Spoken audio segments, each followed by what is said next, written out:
beautiful day here in Manila, Philippines. I'm Jenny Ortiz Bolivar for SiGMA Asia, and with me is a very special guest.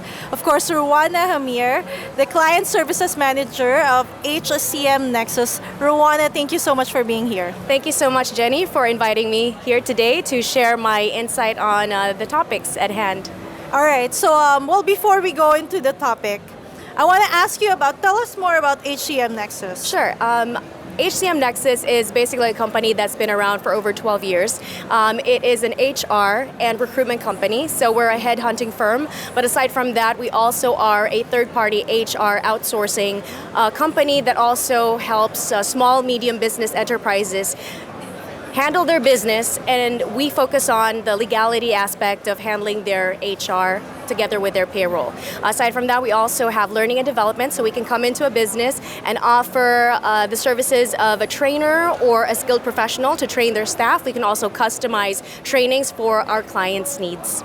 Right, so it's an HR company, Right. catering, of course, different industries like Right. iGaming. Yes, so we actually have EOR, which is Employer of Record, and this is where overseas clients, for example, those in iGaming, would like to get talents locally, so we can hire them for our client and actually handle the contracts, the signing, and handle the payroll, and we just bill the client one time, so it eases the burden on the part of the client to have to worry about policing their staff in another country. So we will handle that for our overseas clients. Oh, that's great, Yeah. and it will also enable for our fellow Filipinos to be, part of international Yes. companies like iGaming companies. Now, you have a very, very interesting panel here at SiGMA Yes. Asia. It's about, women in gaming. How do you see women influencing the iGaming landscape in Asia, Roanna? You're very right about the interesting panel. I'm actually very excited. It's a group of very beautiful and intelligent women who are the forefront leaders of their industry. So we have somebody who is the leader in recruitment, particularly for iGaming platforms. Another one is a leader in the games development, and another one is a leader in cybersecurity. So these usually, especially for cybersecurity and the gaming, are not usually led by women in the past. These were led by men. So I believe that by having female leaders in these different departments, in these different industries, we are spearheading the inclusion of more women. It cascades down like a domino effect. When you have leaders who are female, obviously there will be more female game developers, female thinkers, creatives, artists, those who are marketing the games, those who give feedback, which obviously will result in how it is consumed, not just by the male consumers, but also by the female. Right, and we're both women here Yes. talking about the Yeah. industry. And I want to ask you about what do you think are the challenges? Of course, there are a lot, but what do you think are some of the challenges that women are facing, maybe in iGaming and other industries as well? I believe for the longest time, because it was predominantly a male industry, there were a lot of sexualization in a lot of the gaming characters.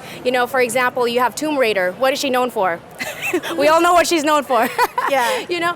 But all is well. I mean, there are some women with that type of body, but there are also other types of women in the world. So I believe now that we have more women being included in the development of games, in the leadership roles in the gaming industries, in iGaming, there is more inclusion as opposed to, we don't have to necessarily take out the sexuality aspect because obviously it's visually pleasing to the eye for Yeah. both men and women, Yeah. but we can also include other shapes and forms. For example, not every person has a body type of Sofia Vergara or, for example, Salma Hayek. There are some who are Hilary Swank or Kristen Stewart. That's true. So by including other shapes and forms of women, just as in the world, we are able to include women and actually capitalize on that by including more women, not necessarily taking something out. Yeah. That's a very important, thought that you share, and I agree, and I think I'm hopeful as well that we'll be seeing changes, right, in the industry. So let's talk about talent acquisition, which is what you guys do. How are companies in Asia, like HCM Nexus, are adapting into strategies to foster gender diversity? Well, I'm not too familiar with how other companies may be doing it, but I can speak on behalf of HCM Nexus. What we do is we basically make sure that when we are hiring staff, we take out the gender aspect. So there is no gender bias. We focus on the actual credentials of the candidate and their skills, their experience, whether they're male or female. Another way to be able to do this is data-driven sort of search. We also have the investment in training for our recruiters, for our hiring panel, to make sure that they're equipped with cultural sensitivities, gender biases, so that they are more inclusive and help with a supportive workplace. So this is just the mission of the company, to make sure that we are a strategic HR and recruitment company, not just in the Philippines, but hopefully in Asia, by empowering organizations and, of course, building a lasting value towards our clients and also our talents. Wonderful. And I really love this topic that we have today. So, Roanna Jamir, HCM Nexus, Nexus, thank you so much for being here. Thank you so much for having me. Thank you, SiGMA.